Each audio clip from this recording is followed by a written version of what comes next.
थांबा थांबा, अशी भाजी तुम्ही खाल्ली नसेल मग बघून जावा. चवीला जबरदस्त, बनवायला एकदम सोपी.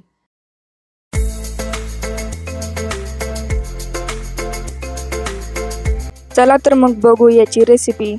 सर्वप्रथम चवळीच्या शेंगा धुवून घेऊया.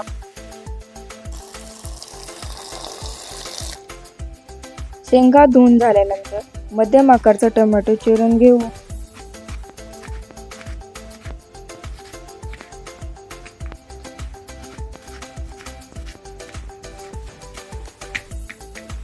भाजीच्या मसाल्यासाठी 5-6 लसूण पाकळ्या, किसलेले खोबरे, थोडीशी कोथिंबीर आणि अद्रकचे तुकडे मिक्सरच्या भांड्यात टाकून बारीक वाटून घेऊ.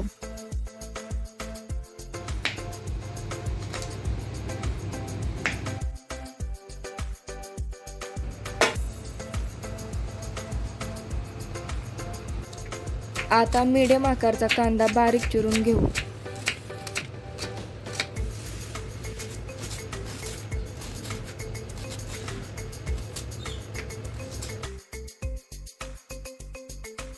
कढई गरम झाल्यानंतर त्यात थोडे तेल टाकून चवळीच्या शेंगा 5 ते 10 मिनिट परतून घेऊ.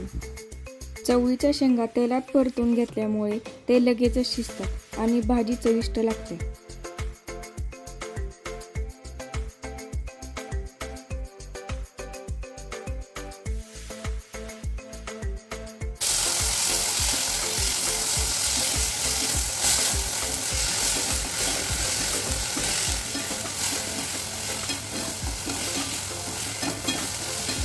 शेंगा परतून झाल्यानंतर मी एका प्लेटमध्ये काढून घेतलेले आहे.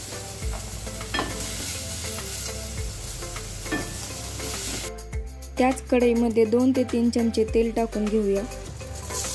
थोडं तेल गरम झाल्यानंतर त्यामध्ये बारीक चिरलेला कांदा टाकून घेऊ. कांदा टाकल्यानंतर लगेचच कढीपत्ता टाकू.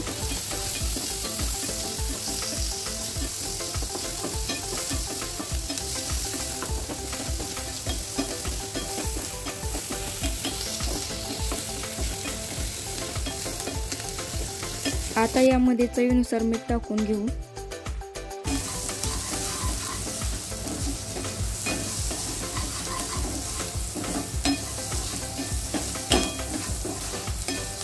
लालसर कांदा भाजल्यानंतर त्यामध्ये बारीक चिरलेले टोमॅटो आणि वाटण टाकून घेते. आता हे सर्व चांगले मिक्स करून घेऊया. अशा सोप्या रेसिपीसाठी माझ्या चॅनलला सबस्क्राईब करायला विसरू नका. लाईक आणि शेअर पण करा. मसाला खाली करपू नये म्हणून त्यामध्ये थोडे पाणी टाकून घेते.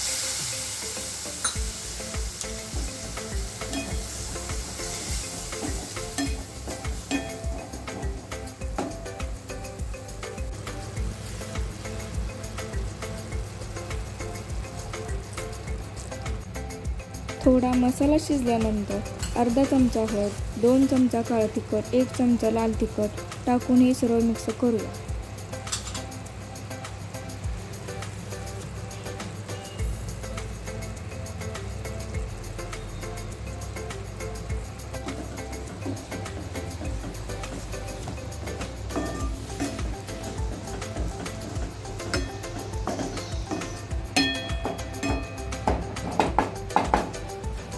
आता हे सर्व मसाले बारीक गॅस करून 2 ते 3 मिनिट शिजवून घेऊ. यामध्ये आता कस्तुरी मेथी आणि 1 चमचा धने पावडर टाकून घेऊ. हे सर्व मिक्स करून अजून 5 मिनिटं मसाला चांगला भाजून घेऊ.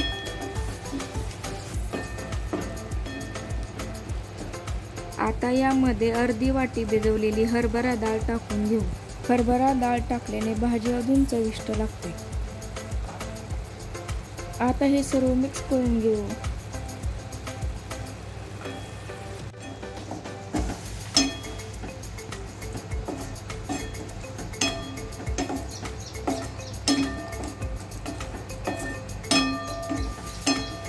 हरभरा डाळ टाकून झाल्यानंतर यामध्ये आता शेंगा टाकून घेऊया. हे सर्व आता चांगले मिक्स करून 2-3 मिनिटं परतून घेऊ. भाजी लवकर शिजावी म्हणून याच्यावर झाकण ठेवू.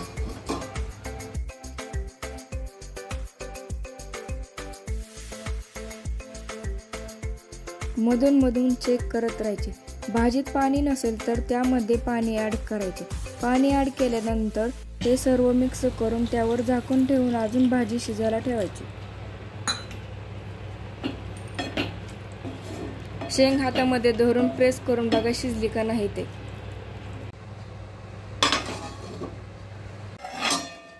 तुम्ही बघू शकता भाजी मस्त अशी शिजलेली आहे. त्यातून खमंग असा वास येत आहे. यामध्ये आता शेंगदाणा कूट टाकून घेऊ.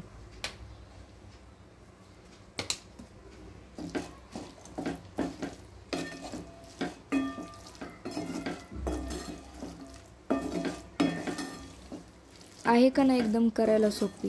तुम्ही पण नक्की ट्राय करा. वरून थोडीशी बारीक चिरलेली कोथिंबीर टाकून घेऊ.